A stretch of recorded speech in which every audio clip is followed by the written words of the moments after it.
Et donc quand on était dans le 6e, on était à Paris, et quand on était de l'autre côté, on était hors Paris, hors les murs, hein, comme on disait. Et c'est Napoléon III qui a créé le rattachement de tous ces villages à Paris et qui a créé le Paris des 20 arrondissements. Et avant, quand on est donc le Second Empire, c'est choisi 1852-1870, quand on est avant 1870 et qu'on est de l'autre côté, c'est encore beaucoup de petits métiers de Paris. Et il y avait beaucoup de Bretons qui travaillaient qui arrivaient à Montparnasse, mais qui travaillaient dans le 14e, c'était jusqu'à la barrière humaine. Et c'était des gens qui travaillaient à des tas de petits métiers. Et beaucoup qui étaient paysans, qui travaillaient, étaient embauchés par des maraîchers. Et ces maraîchers, alors ils étaient plus paysans, mais ils leur faisaient trimballer les cajots, etc. Ils étaient embauchés donc au niveau de la barrière, humaine et dans le 14e. Et puis après, et d'ailleurs, là, moi je vous parle essentiellement de ce qu'on appelle la diaspora des prêtres, c'est-à-dire ces gens qui sont venus de Bretagne par leur recteur et qui sont arrivés pris en charge par des recteurs. Mais vous avez toute une autre partie de la diaspora bretonne, qui est celle de Saint-Denis, qui est une diaspora qui ne vient pas des mêmes endroits. La diaspora des prêtres, elle vient du pays léonard, c'est Brest, Saint-Paul-de-Léon, en gros de Saint-Paul-de-Léon, Roscoff, Morlaix, tout le Léon, qui était une terre de prêtres, une terre extrêmement religieuse. Et puis, en grande partie aussi d'une partie du Morbihan, qui était très religieux aussi. Le Morbihan de la côte et surtout le Morbihan de l'intérieur. Voilà. Tandis que ceux qui allaient à Saint-Denis, ils venaient de l'intérieur de la Bretagne, du Crèze-Brèze, Carhaix, pour simplifier, Carhaix-Rostrenin, qui était rouge, qui était devenu rouge. Il y avait les bonnets rouges, mais après il y a eu les rouges, et du coin de Douarnenez, qui était aussi la Bretagne rouge.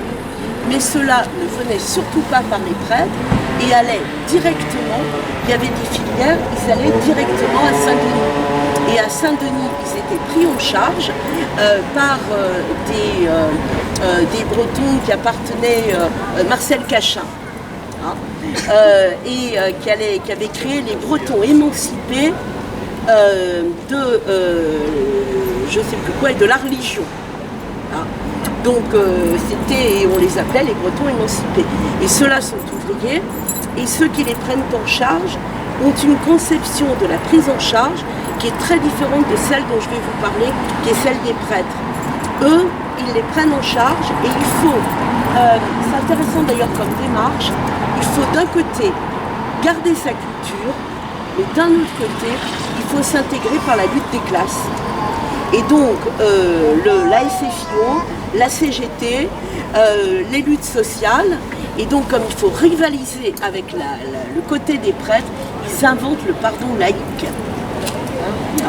Un pardon laïque, émancipé de la religion, mais qui font à la Pentecôte, le même jour où il y a les grandes fêtes religieuses. Il y a un site qui est le site des archives de Saint-Denis, qui est accessible à tout le monde. Vous pouvez aller voir, il y a énormément de documents qui sont passionnants et qui vous montrent cette diaspora-là qui est très différente, évidemment, de la nôtre. Les conceptions ne sont pas les mêmes.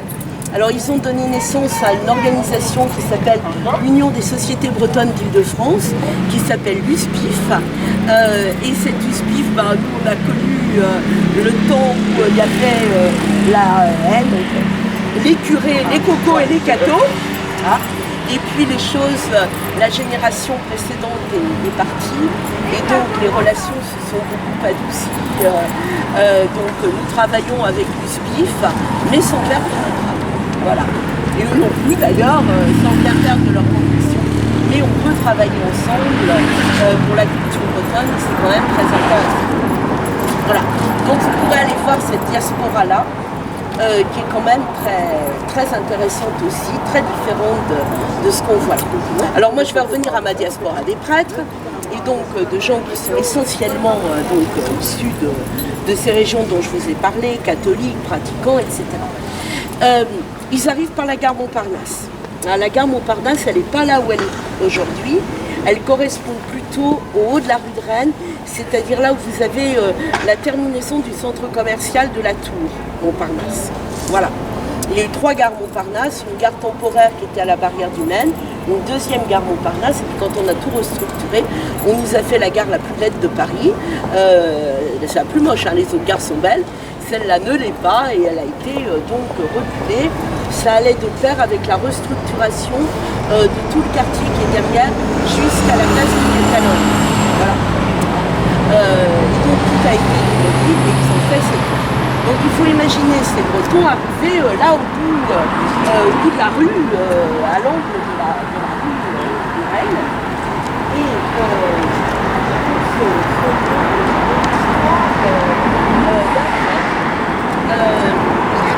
il y avait plein d'associations pour prendre les Bretons en charge. Et parmi ces associations, il y avait des associations qui étaient dirigées par des médecins, mais la plupart d'entre elles vont être en fait religieuses. Voilà. Donc, c'est l'histoire d'un prêtre, comme le père Kellner, rien ne le destinait à s'occuper des Bretons à Paris. Autant l'abbé Gauthier est venu avec une vocation pour s'occuper des Bretons en galère, autant l'abbé Cadic et le père Kellner, ça n'a pas du tout été cette histoire. Donc l'abbé Cadic, il est originaire de Noyal-Pontivy, c'est à côté de Pontivy, et il a une enfance marquée par la disparition de son père, et il est en grande partie élevé et marqué par sa sœur qui est mariée à un paysan qui est en même temps un collecteur.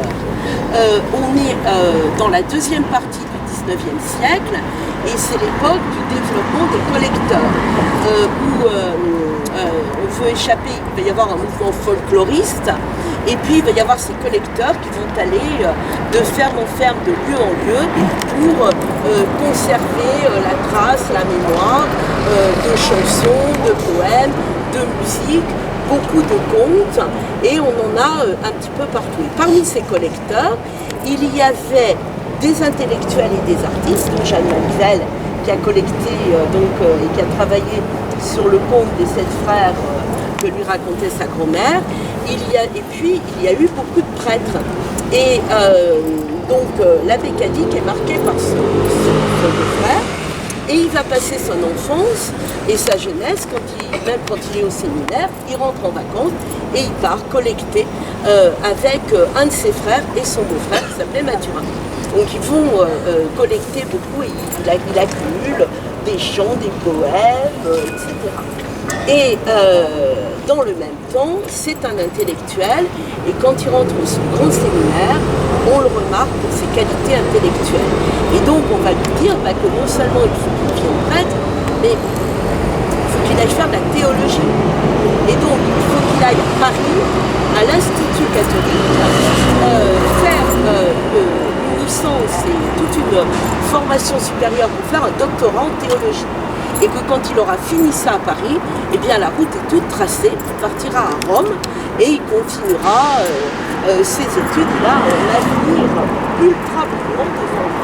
Donc il arrive à Paris, il trouve une petite chambre, Claude, comment elle s'appelle la rue où il y a la poste Littré. Voilà, rue Émile Littré. Il trouve une petite chambre que lui loue l'Institut catholique.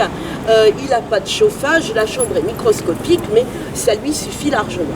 Et donc l'Institut catholique, c'est rue d'Assas, à l'angle de la rue d'Assas et puis de la rue de Vaugirard. Donc il va faire ses études et il reste dans le quartier. Et puis un beau jour, je ne sais pas quelle raison, il commence à se dire mais je vais regarder un petit peu, visiter tout ça. Et il arrive ici et il se rend compte que dans ce quartier-là, on est vers 1894-95,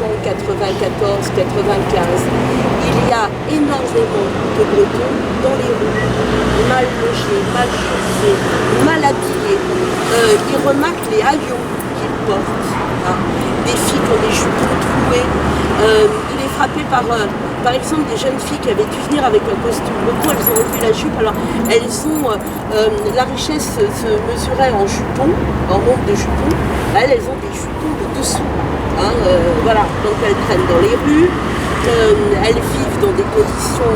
Quand il essaye de se renseigner, oh là là, on lui dit mon père, vous n'imaginez pas, la plupart ne sont pas là, elles sont toutes à la prison Saint-Lazare. Alors vous êtes bretonnant, vous pourriez aller les voir parce que personne ne comprend ce qu'elles racontent. Et donc là, ce prêtre, qui est vraiment, on lui donne des cours à la catho, enfin vraiment qui est brillantissime d'un point de vue intellectuel, il se dit mais c'est pas possible, je peux pas, moi, vivre ce travail intellectuel à 500 mètres de là où mes compatriotes sont en train de mourir. Et donc, il se dit, bon, bah, je vais créer quelque chose. Voilà. On est à la fin du 19e, prêtre égale paroisse. Voilà. Et donc, on ne vient pas aumônier, on veut recréer la paroisse.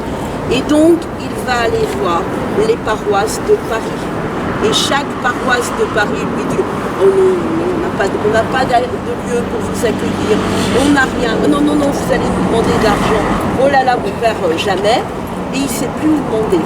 Et puis finalement, il se dit qu'il aurait peut-être intérêt à aller voir la paroisse qui est où il n'était pas allé, qui est la plus proche de l'arrivée de ces Bretons. Et donc, il frappe à la porte, et là, il tombe sur un prêtre qui s'appelle le père de la mer, voilà, et qui va devenir évêque après. Et ce père de la mer, qui est d'origine bretonne, ben, je pense qu'il le prend en pitié. Et donc, il lui dit, écoutez, moi j'ai pas une paroisse, à l'époque c'était pas une paroisse riche, hein, du tout. Il dit, mais bon, j'ai une crypte, je ne l'occupe pas, je vous donne ma crypte, vous faites ce que vous voulez. Et donc, il donne la crypte de Notre-Dame-des-Champs à l'abbé Cadic, qui va y créer ce qu'on appelle la paroisse bretonne de Paris, qui va être inaugurée en 1897 et qui va disparaître en 1929, date à laquelle l'abbé Cadic, qui est très malade, il est tuberculeux, va mourir. Voilà. Alors, il crée cette paroisse bretonne, mais l'abbé Cadic, c'est quand même un génie, parce qu'il invente la sécurité sociale, il invente les mutuelles, dont sa crypte. Alors, c'était beaucoup de filles. Au début, c'est 100% de bretonnes, il fallait prouver que tu étais bretonne pour y aller. Mais après, les bretonnes qui sont un peu sur le trottoir, il y a des auvergnates, il y a des limousines, il y a tout ça. Donc tout ça afflue aussi à la paroisse bretonne, à tel point qu'il finit par dire qu'il ne demande plus si les gens sont bretons ou ne le sont pas. Et donc il va demander à ses filles, parce que ces filles, parfois les gens ne les payaient pas, et quand elles étaient payées, elles faisaient n'importe quoi de leur argent. Il y a un premier salaire dépensé n'importe comment, et donc il va leur demander de déposer une partie de leur salaire à la paroisse bretonne. Et il va s'en servir comme d'une sécurité sociale, comme d'une mutuelle. Et quand ces filles sont malades, elles ne pouvaient pas se soigner. Donc là, elles peuvent se soigner. Quand elles ont besoin d'envoyer de l'argent à leur famille, elles peuvent aller envoyer de l'argent à leur famille. Et quand elles veulent de temps en temps rentrer au pays, elles peuvent rentrer au pays parce que l'argent qui est de côté va servir à payer le billet de train. Ah, voilà. Oui. Il tenait un registre. Alors, il reste des traces, on n'a plus grand-chose. Le meilleur... tout ce qu'on sait vraiment sur la mécanique, on l'a parce qu'il y avait un journal qui s'appelait La paroisse bretonne de Paris, et ce journal, il racontait tout. Il y avait les morts, les vivants, les mariages, mais il y a toute l'histoire dedans. Il est sur le site de la Bibliothèque nationale, sur Gallica. Voilà. Et voilà, donc il va créer ça. Alors après, il y a toute une formation intellectuelle. C'est quelqu'un qui a toujours voulu tirer vers le haut les gens qui arrivaient. Donc il faisait venir des conférences et il essayait de faire que ces gens, ces filles en majorité, s'intéressent aussi je dirais à la géopolitique, mais le terme est aux relations internationales, aux problèmes qu'il y avait. Il fait venir par exemple des conférenciers pour leur parler du problème des Balkans à la veille de la guerre de 14, des problèmes donc de ce qui va amener après la guerre de 14, crise balkanique. Il fait venir aussi des gens pour les former politiquement, des sionistes, c'était la démocratie sociale. Marc Saunier, par exemple, qui est un des grands fondateurs de la démocratie sociale, nous parle ici. Voilà, et donc, et ça marche, mais formidablement bien. Il va sauver des quantités de gens. C'est vraiment un travail social, intellectuel, culturel, mais aussi d'attachement à la Bretagne. Il produit des contes, etc. Jeanne Manivelle dessine c'est sa première de couverture. Il y a un travail énorme. Et jusqu'à la guerre de 14, c'est une immense réussite. Toutes les rues qui sont autour, il y crée des espèces de magasins dans lesquels il va y avoir un vestiaire. Il fait venir des produits bretons de Bretagne, vendus pas cher, pas cher, pas cher, dans les petites épiceries du coin qui sont liées à la paroisse bretonne de Paris. Il fait des accords avec des épiciers, etc., pour avoir des produits pas chers. Enfin, il fait un travail énorme. Et puis la guerre de 14 arrive, et quand la guerre de 14, alors lui, il va soigner les malades, les blessés pendant la guerre, et en particulier les blessés bretons, qui parlaient, il était bretonnon, donc voilà. Et quand la guerre se termine, les gens ne veulent plus d'une structure comme celle-là. Ils la trouvent un peu lourde, un peu contraignante, un peu étouffante. Et ils attendent quelque chose d'un peu plus libre. Et donc elle va petit à petit péricliter. L'abbé Caddy tombe malade, il part en Bretagne régulièrement. Et il incarnait tellement la paroisse bretonne que quand il meurt, elle disparaît. Voilà. Et donc entre 1929, date de la disparition de la paroisse, et 1947, où la mission bretonne a été créée, les Bretons vont se retrouver autour d'une paroisse qui est Sainte-Anne de Maison-Blanche.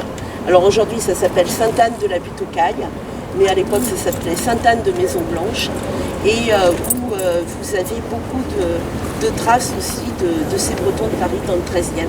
Voilà, il y a un très bel hôtel à Sainte-Anne, c'est une très belle église, voilà, avec pas mal. Sainte-Anne de la Butte-aux-Cailles, voilà, c'est dans le 13e. Voilà, oui, rue de Tolbiac, à l'angle, voilà. Voilà, donc la paroisse bretonne, on va continuer.